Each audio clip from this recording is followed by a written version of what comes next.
Señor, queremos darte gracias por tu palabra eterna que has preservado para nosotros, para edificarnos, consolarnos, animarnos, instruirnos, guiarnos en nuestro alimento. Y Señor, queremos conocerte cada día más a través de tu palabra, y que esta sea una lámpara a nuestros pies, y que nosotros no desoigamos tu consejo ni lo que tú tienes para nosotros. Seamos gente hacedora por el poder de tu Espíritu Santo de la misma. En el nombre de Jesús, ayúdanos en la meditación de ella en esta noche. En el nombre de Jesús, amén. Tome su lugar, por favor.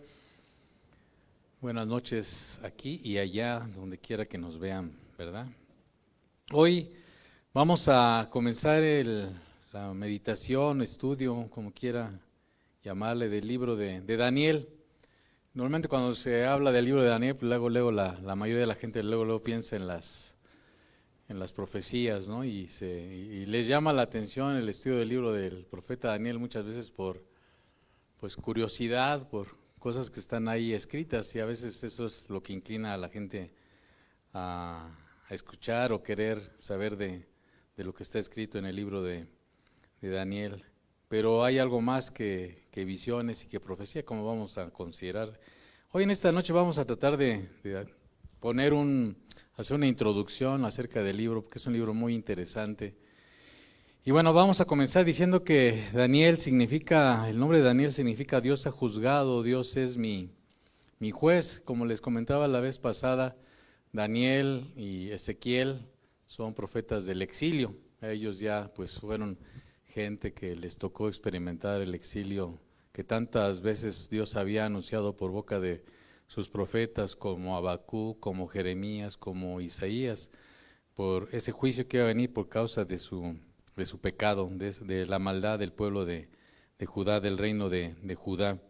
Y estos eventos están enmarcados más o menos 600 años antes de Cristo, están enmarcados dentro de un periodo que podríamos decir del año 606 al 536 antes de Cristo. Abarcan un periodo aproximadamente de 70 años, que son los que Dios le dijo a Jeremías que iban a pasar ellos en el cautiverio. Daniel, cuando llega a Babilonia, pues era un jovencito, y él estuvo durante todo el cautiverio allí en Babilonia.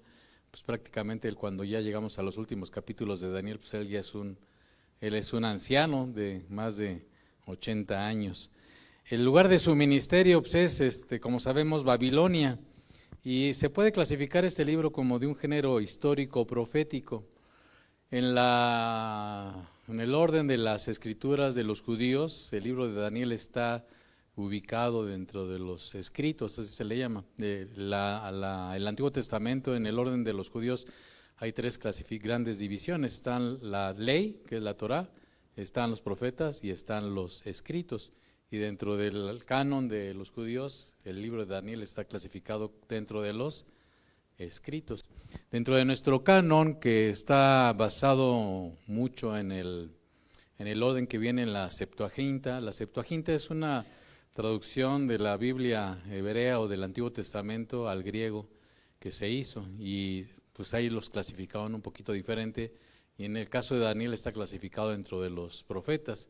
Acuérdense que hemos visto que hay profetas mayores y profetas menores, y no es porque sean más o menos importantes, ya lo hemos comentado, sino por la extensión de sus escritos. Ahora, Daniel propiamente no fue un profeta como tal, o sea, no tuvo un ministerio profético como el de Jeremías, como el de Isaías. Todos estos siervos de Dios fueron llamados a hablarle al pueblo. Ese era su ministerio, fueron llamados a ser una voz de parte de Dios al pueblo. Entonces, por eso en ese sentido Daniel, pues no, o sea, sí, no es un profeta. En ese sentido no es propiamente un profeta, sino él más bien fue un estadista. Daniel fue pues un parecido en cuanto a su labor a un José, si lo podríamos equiparar, ¿verdad? Hacer una equivalencia. Entonces, sin embargo, ¿por qué los judíos lo clasificaron como parte de los escritos? Por eso que les estoy explicando. Sin embargo, Daniel, pues una parte son cosas que tienen que ver con narración y con historia, y parte sí tiene que ver con cosas que tienen que ver con visiones y con profecías que tienen que ver con el pueblo de Israel pues en su momento y cómo vamos a ir viendo con respecto al futuro. Y en el futuro también incluso del propio Daniel. Entonces eso con respecto a al libro como tal, en el orden en que nos encontramos. Este libro fue escrito en dos idiomas, en arameo y en hebreo, arameo o caldeo. Del capítulo 2, versículo 4 al capítulo 7, versículo 28 está escrito en arameo. Y todos los demás, resto del libro está escrito en hebreo. Y la gente luego se pregunta por qué está escrito en dos idiomas. Muchos se inclinan a pensar que se escribió en dos idiomas del capítulo, vamos a decir del capítulo 2 al capítulo 7 en caldeo, en arameo, porque estaba dirigido precisamente a hacer un mensaje, a hacer narraciones con respecto a Nabucodonosor y al imperio babilónico.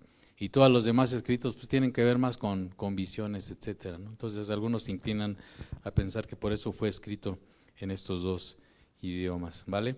El arameo es un idioma que todavía algunas, digamos, reminiscencias del arameo lo siguen hablando en esas regiones del Medio Oriente.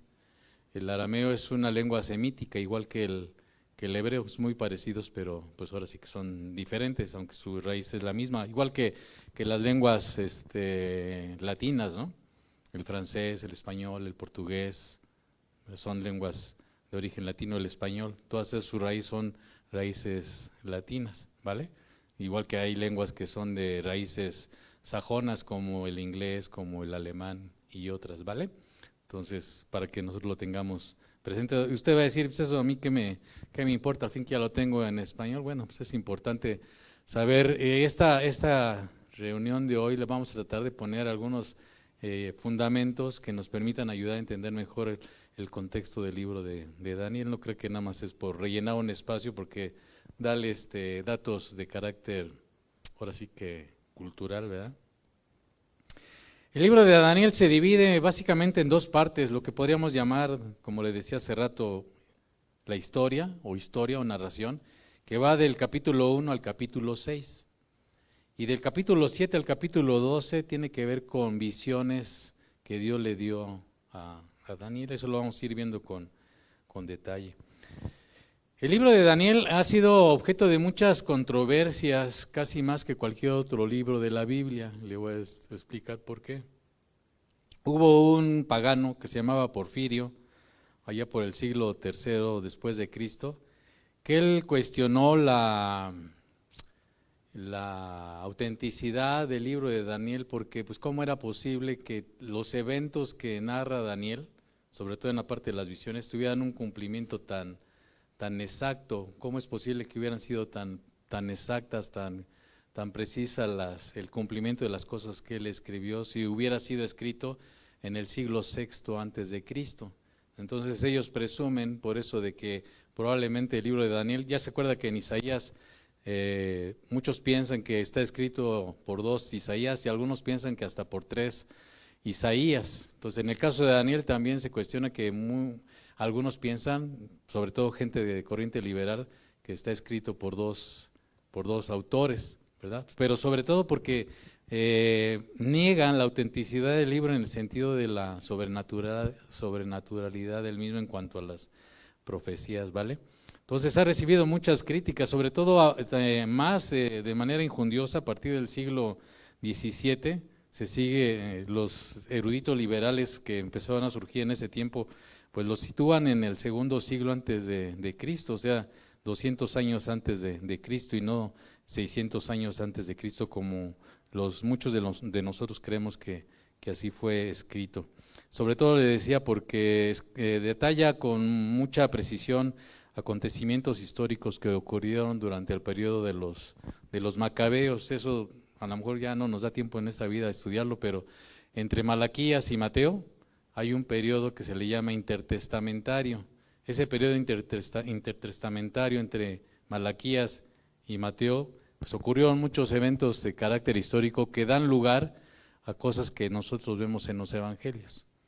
En ese periodo intertestamentario es cuando surge, por ejemplo, toda lo que es la corriente farisea, toda la corriente saducea, todo lo que son cosas que están ahí en los evangelios que luego nos preguntamos de dónde surgieron, porque usted no sabe, en el Antiguo Testamento no se habla de los fariseos, ¿o sí? En el Antiguo Testamento no se habla de los saduceos, ¿o sí? ¿Verdad?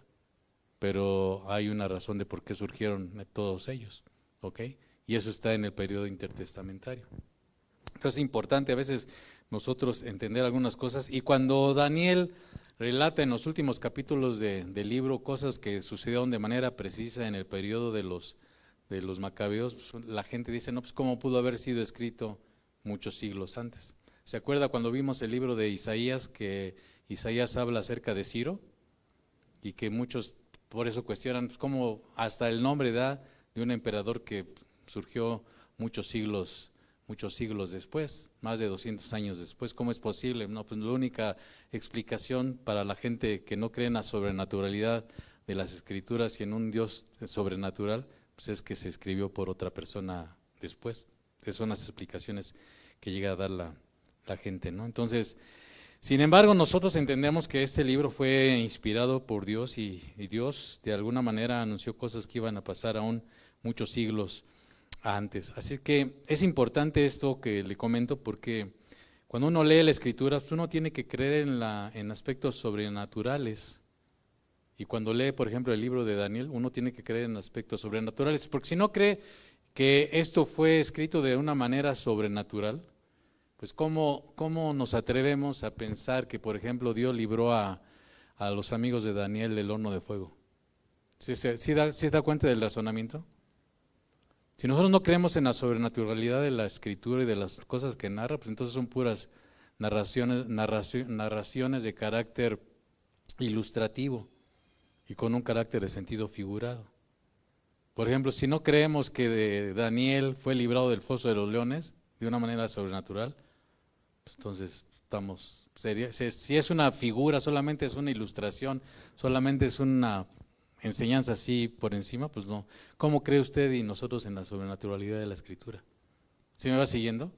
Por eso es tan importante que nosotros nos afirmemos en las cosas que están escritas en la palabra de Dios, y que por eso dice la Escritura, las creamos por fe, y que por fe son de carácter sobrenatural, porque vienen de un Dios que es sobrenatural, que va más allá de nuestras 4 dimensiones o 3 dimensiones, como quiera llamarlas, ¿no? Que va más allá de nuestros tiempos, que Él es un Dios que no tiene principio ni fin de días, que Él no conoce el tiempo, no está limitado por el tiempo. O sea, nuestra dimensión de tiempo Él no está limitado por ella. Nuestra dimensión de espacio Él no está limitado por nuestras dimensiones de espacio, y eso a veces nos cuesta trabajo entenderlas, comprenderlas, ¿no? Cómo Él puede, pero así es, ¿no? 3 pasajes de Ezequiel. Ezequiel fue un contemporáneo de Daniel, y Ezequiel, el profeta Ezequiel, escribe en su libro algunas referencias con relación a Daniel, y cuando habla de Daniel, pues se asume que él ya en ese tiempo ocupaba un cargo importante en la corte real de Babilonia.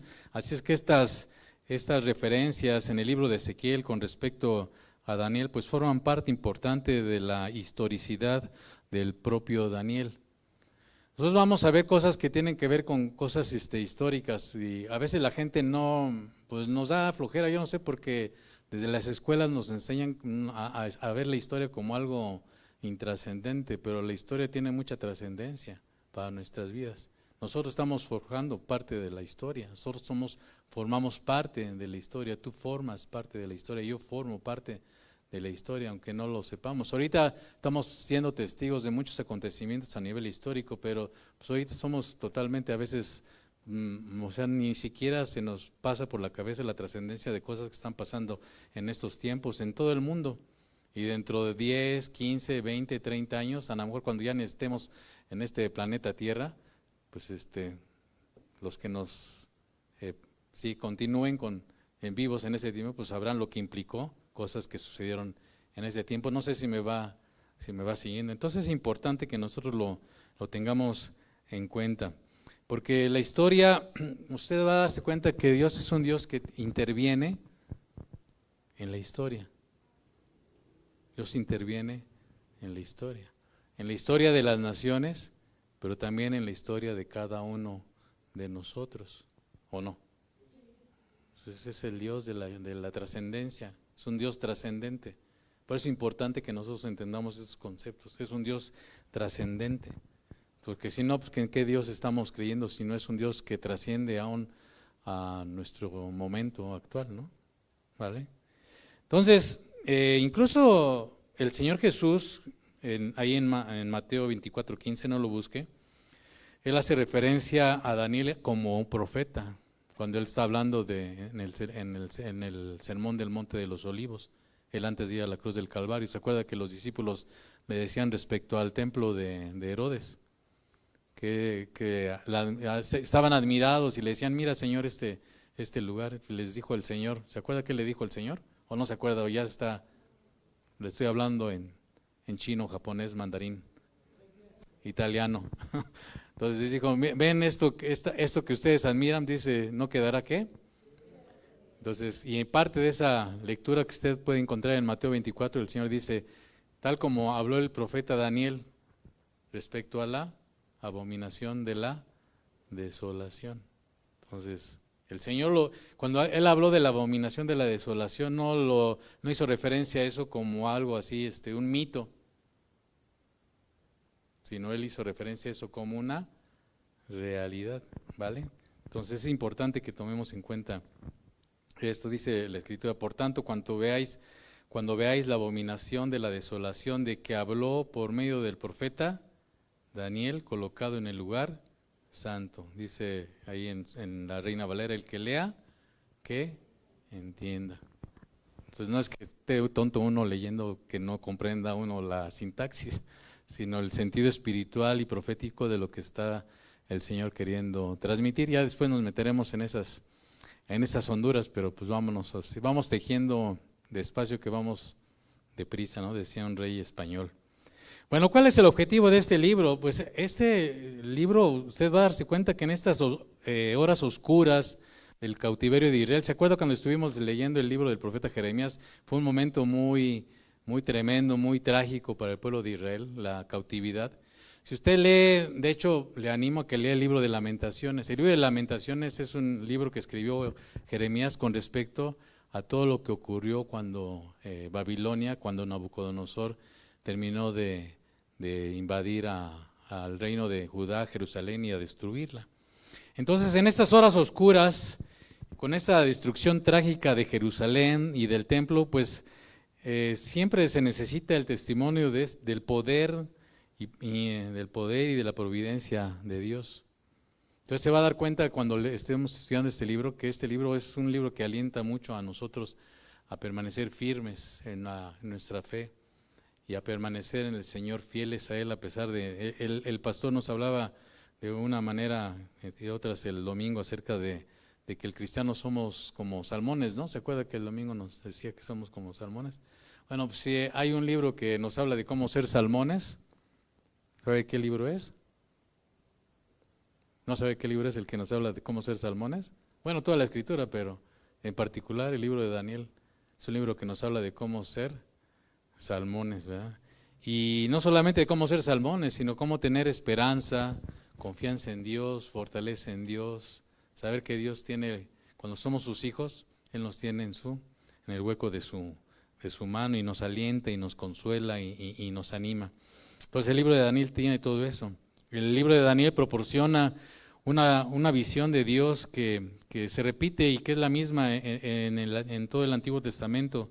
Es la visión, el entendimiento de un Dios que es soberano. Vamos a tratar de entender qué es ese concepto de que Dios es soberano, porque está bien súper luego mal entendido, no lo alcanzamos a entender, ni yo pretendo que a lo mejor lleguemos a alcanzarlo completamente, pero tratar de entenderlo lo mejor que podamos. De un Dios que es amoroso, un Dios que es omnipotente, un Dios que es omnisciente, un Dios que es justo y que es un Dios misericordioso. Él es el Dios de Israel, pero también, como dice las Escrituras, es el Dios de los gentiles, ¿vale? Es el Dios de Israel, pero también es el Dios de los gentiles. Él es el soberano sobre todas las naciones, ¿vale? Es el soberano sobre todas las naciones. Vamos a explicar qué significa que Él es el soberano sobre todas las naciones, porque también hay conceptos mal entendidos con respecto a esto. vamos a ir tratando de aclararlas con la ayuda del Señor. Dios es el Dios de la historia, como le decía, de la historia de las naciones y de la historia de cada uno de nosotros, ¿va? Algunos de los temas que trata el libro pues son los siguientes. Por ejemplo, un tema recurrente en el libro de Daniel es el reino de Dios, cosa que desde él no es el primero que habla del reino de Dios, ya otros escritos en el Antiguo Testamento hablan acerca del reino de Dios. Otro tema importante, no voy a detener mucho en esto porque quiero avanzar lo más que se pueda. Habla del carácter temporal de los reinos de este mundo. Ponga atención, todos los reinos de este mundo tienen un carácter ¿qué? Pero no el reino de Dios. El reino de Dios, en contraste, es un reino eterno. Entonces muchos pues, nos cuestionan luego a los cristianos, pues, ¿cuál reino, no? Cuando el Señor estaba delante de Pilatos, ¿te acuerdas? ¿Qué le decía el Señor a Pilatos con respecto a que él lo estaba enjuiciando y que él tenía poder para soltarlo? ¿Qué le dijo? Mi reino no es de este mundo. Si mi reino fuera de este mundo, ojo hermanos, a las palabras del maestro, si nuestro lugar fuera en este mundo, otras órdenes tendríamos, pero nuestro lugar no es en este mundo, estamos de pasajeros, estamos de paso, somos peregrinos, advenedizos, ¿no? Si mi reino fuera de este mundo, le dijo el Señor Jesús, y fíjese a quién se lo está diciendo, ¿no? A un general, ¿qué? Romano, que era un representante de ¿qué?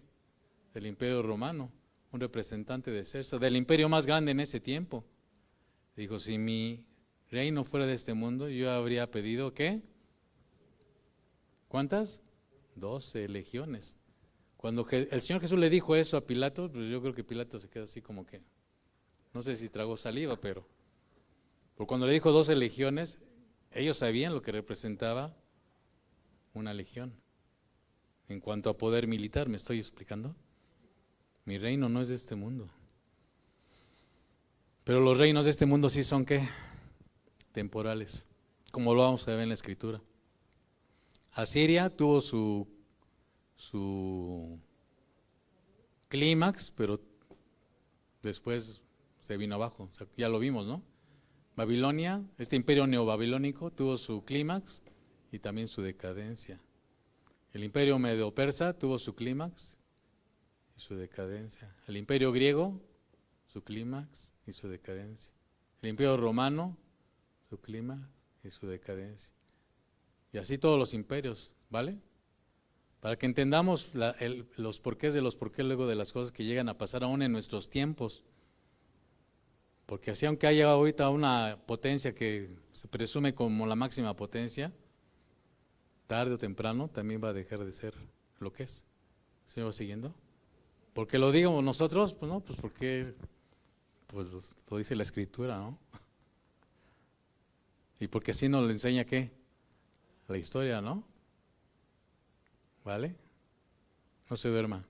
Ya sé que tengo voz de un niño. Otro tema que va a hablar Daniel va a ser acerca de, como le decía, de la soberanía de Dios. Esa autoridad y dominio que Él tiene y que ejerce, fíjese, y eso lo vamos a ampliar, según sus planes eternos. Es la autoridad y dominio que tiene y ejerce según sus planes eternos.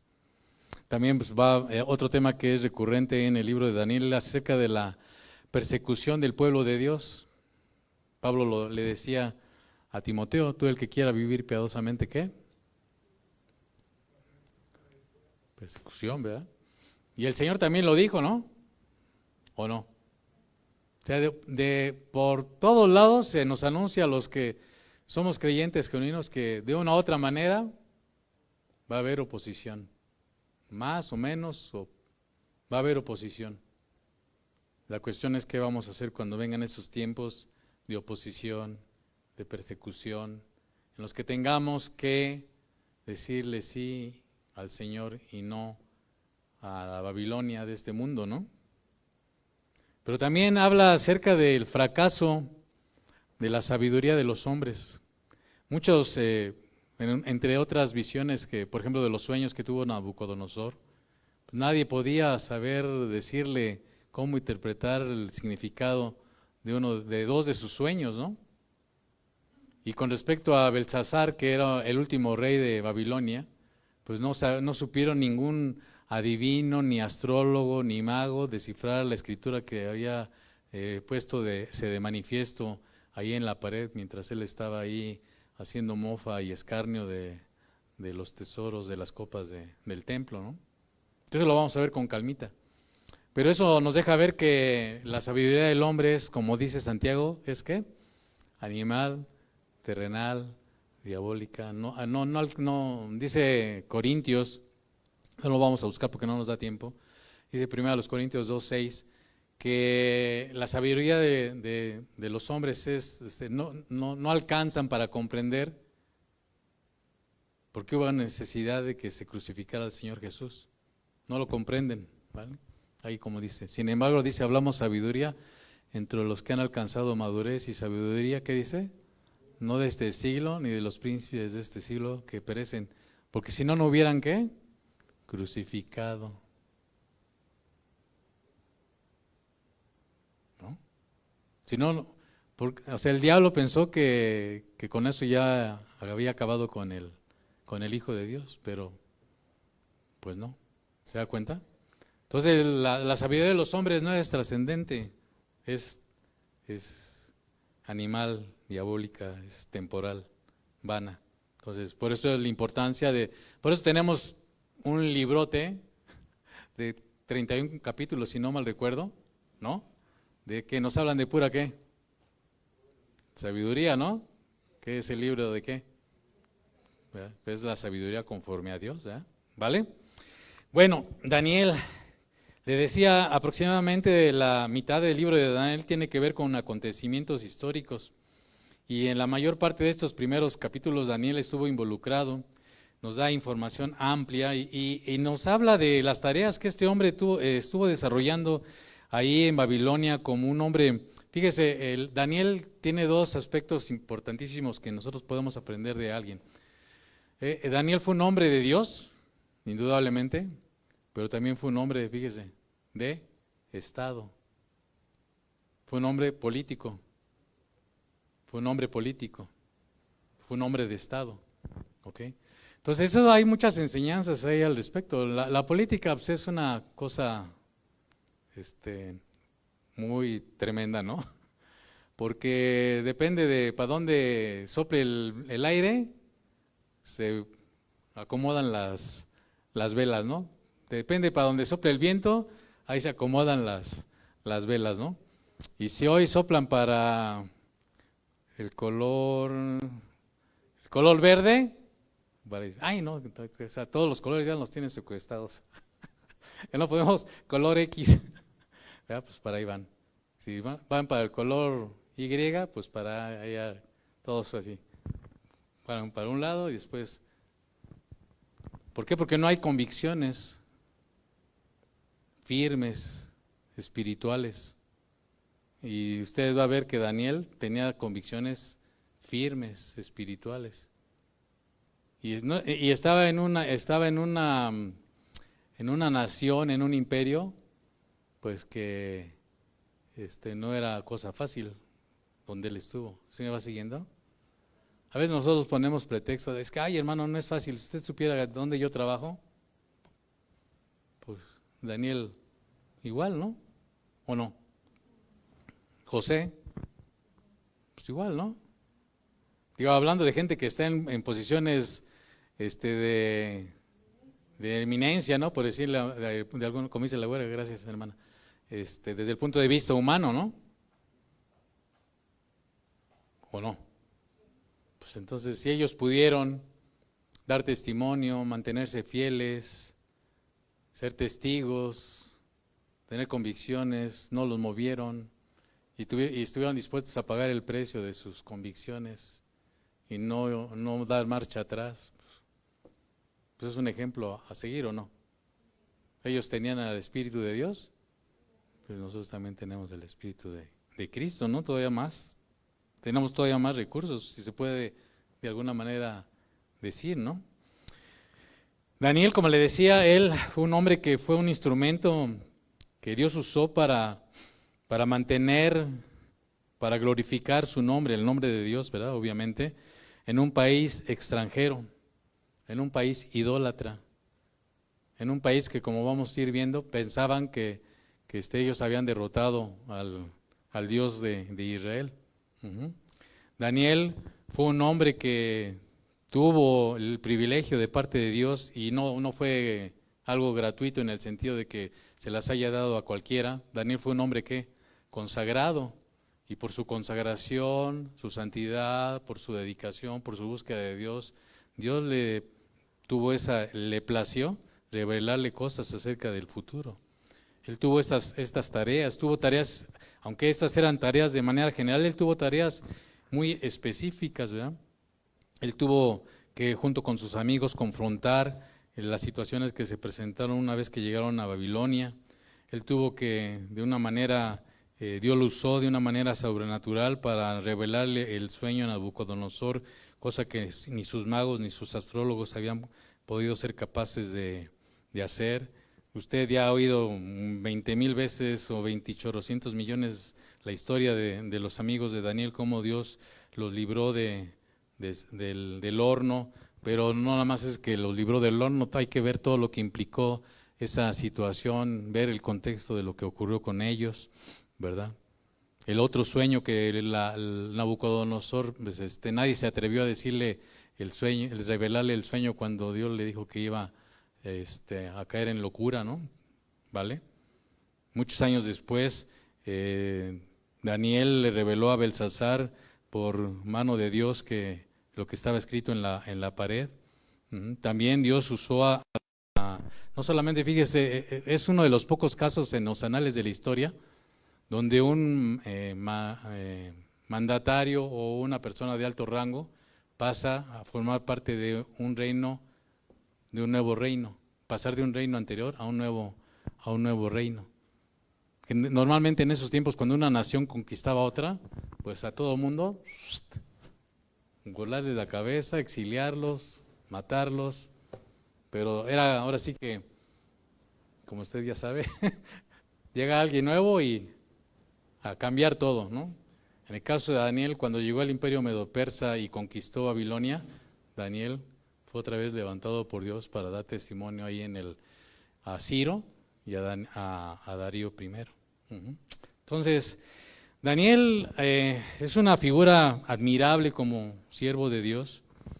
No se menciona quiénes eran sus padres.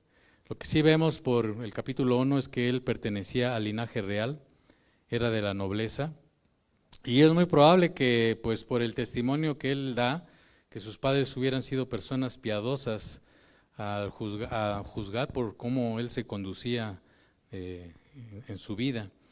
Él pasó, como le decía, la mayor parte de su vida como un cautivo en un país extranjero. Prácticamente toda su vida la pasó como un cautivo en una tierra ajena. Y por eso le digo que nosotros vamos a estudiar a través del libro de Daniel principios.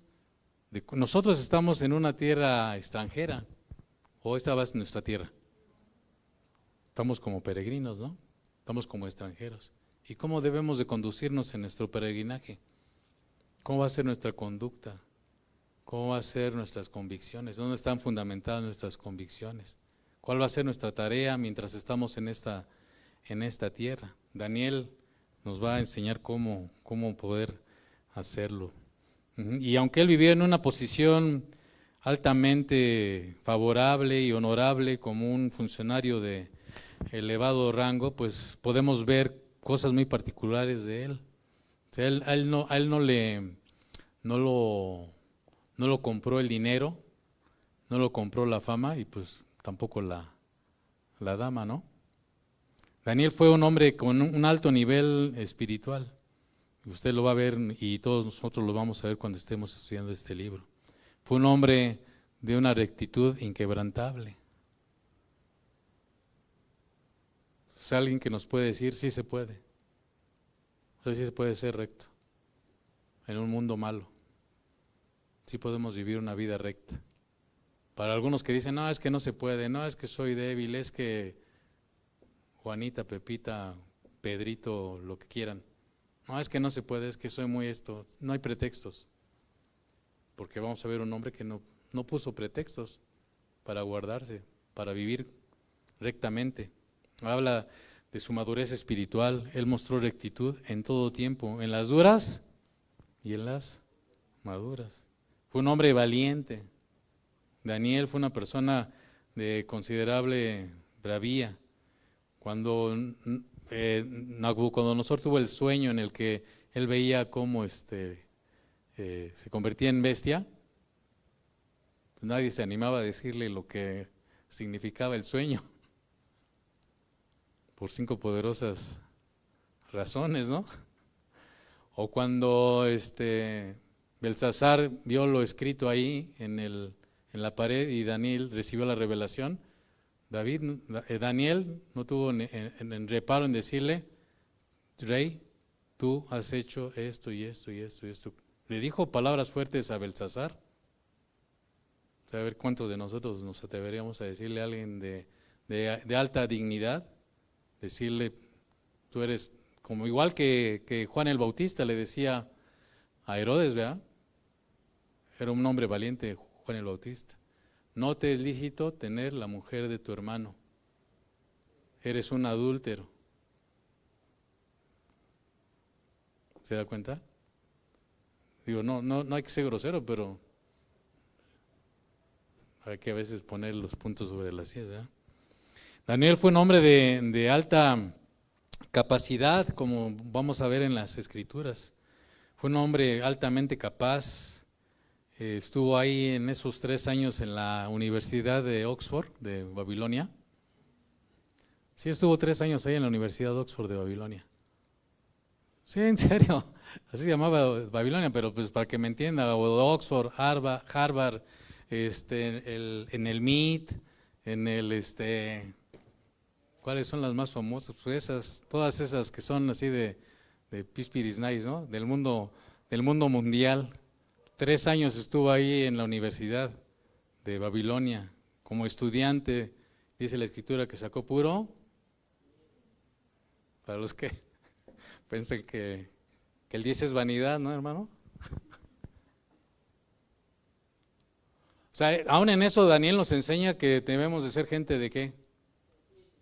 Excelencia en lo que hagamos de acuerdo a las capacidades que tengamos y habilidades que Dios nos haya dado.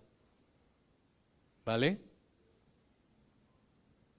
O sea, si tú puedes sacar un 10 y no lo sacas porque no estudiaste, por no hacer las tareas, por flojonazo, pues, y eres un hijo de Dios. ¿Sí me explico? Pues nada más, ¿no? Pues, pero Daniel fue un hombre capaz. Y Dios lo usó con todas estas cuestiones. Entonces, ¿podemos ser gente académicamente de alto valor? Y ser santos, rectos, justos, temerosos de Dios, valientes.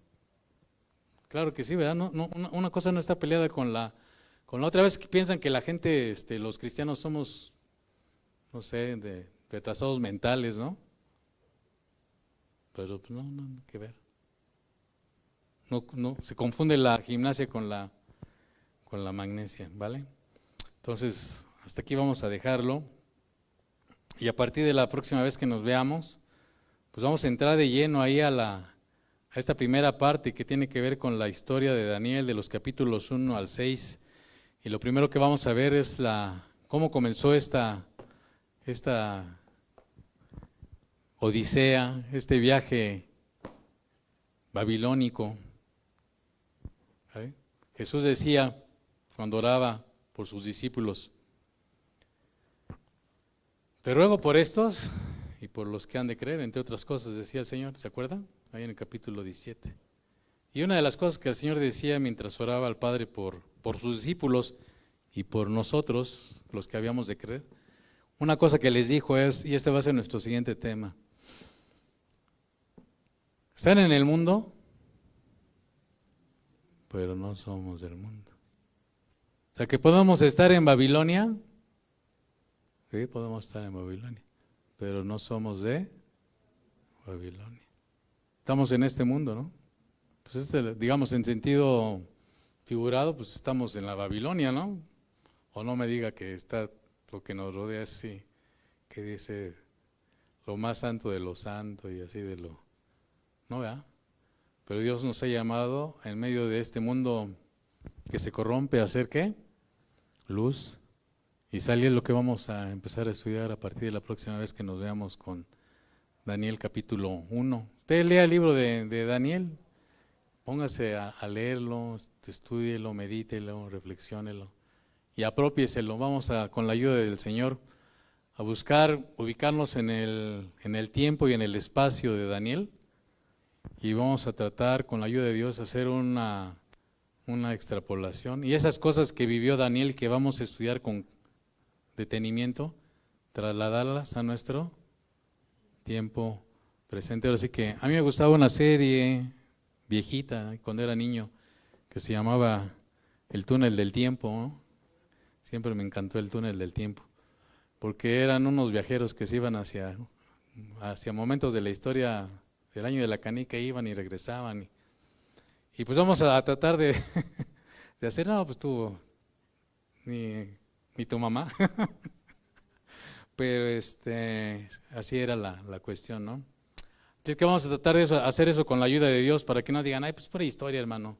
No, la historia tiene que ver, como que yo me voy a encargar de estarlos así machacando, porque es importante. Dios es un Dios que está en la historia. Dios es un Dios que ve la historia, ¿vale? Entonces, Señor, te damos gracias por que tú nos vas a permitir poder, con tu ayuda, estar considerando estas cosas acerca de este libro tan hermoso como toda tu palabra, Señor. Toda tu palabra es bella.